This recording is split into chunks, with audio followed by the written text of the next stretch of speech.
Why does Mr. Bhagwat has to say the same thing again and again?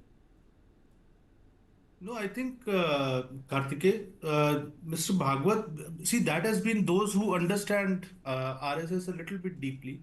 One, that you have to stop looking at it from a political party's perspective. It is not that Mr. Bhagwat, every time when he is addressing a meeting or when he's addressing a function, so he's trying to give a message across to the nation. So there are certain things which he speaks in basically certain contexts, and sometimes and as far as repeating is concerned, see, it is said about RSS that once RSS takes a stand on something, so then that stand generally, basically, unless there are very different circumstances, or unless the overall position changes absolutely, so then the RSS generally reviews its stand. Otherwise, the RSS keeps its stand. This thing. Another thing, why Mohan Bhagwat is repeating this thing. See, most of the people think that RSS sets an agenda and then mobilizes the society based on that agenda. Whereas it is the other way around.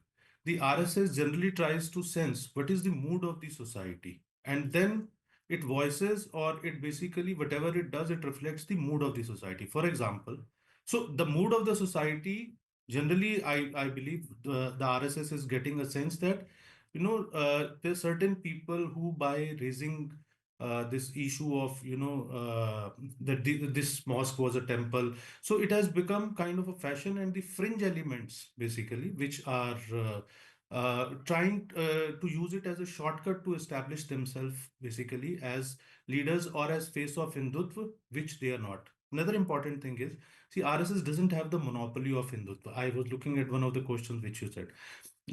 So RSS is not, RSS is only bothered about the fact, my understanding is that it should not become, it should not increase bitterness in the society. It should not increase anything which needs to be done. If RSS is not against the fact that they want a number of religious places which were turned into mosques, they want them back.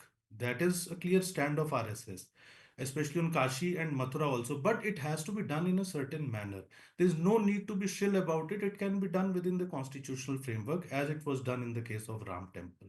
So I think that's the overall scenario we are looking at. That's the context from which Mr. Mohan Bhagwat is coming and talking about these things. But it is not that like a political.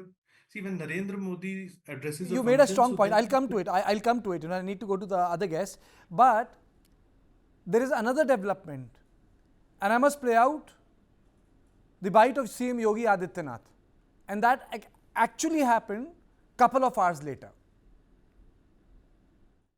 और याद करिए, दुनिया के अंदर अकेले सनातन धर्म है जिसने दुनिया की हर जाति, हर मत, हर मजहब, हर संप्रदाय के लोगों को उसकी विपत्ति के समय शरण दे करके संरक्षण दिया है, उसे फलने फूलने का एक अवसर दिया है। लेकिन क्या दुनिया के अंदर ऐसे ही हिंदुओं के साथ भी हो रहा है क्या? ऐसे ही हो रहा है क्या?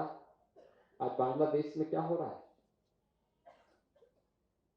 पाकिस्तान में क्या हुआ था? इससे पहले अफगानिस्तान में क्या हुआ था? मैं पूछना चाहता हूं उन लोगों से, कौन वे लोग थे जिन्होंने देश के अंदर सनातन धर्म से जुड़े हुए उन मानबिंदुओं को नष्ट करने का काम किया था, और क्यों किया था? उसके पीछे की नीयत क्या थी? So that's another view, and then he also went on to use the word which I have not really put on air, in which he's speaking about the children of Aurangzeb. That was another part of his speech. Now let me straight away go to Juhi Singh, spokesperson Samajwadi Party.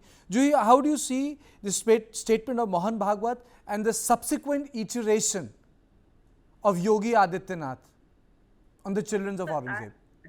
Kartikeya, I think Mohan Bhagwat ji doesn't really walk the talk. It's been a repeated design that he addresses these issues. He makes some statements which are from a neutral ground, and to suddenly say we have been through a long term of BJP route, to say that RSS is just a social organization, it works for the society and wants certain ideological orientation, but not really synonymous with the BJP, is, I think, being very naive.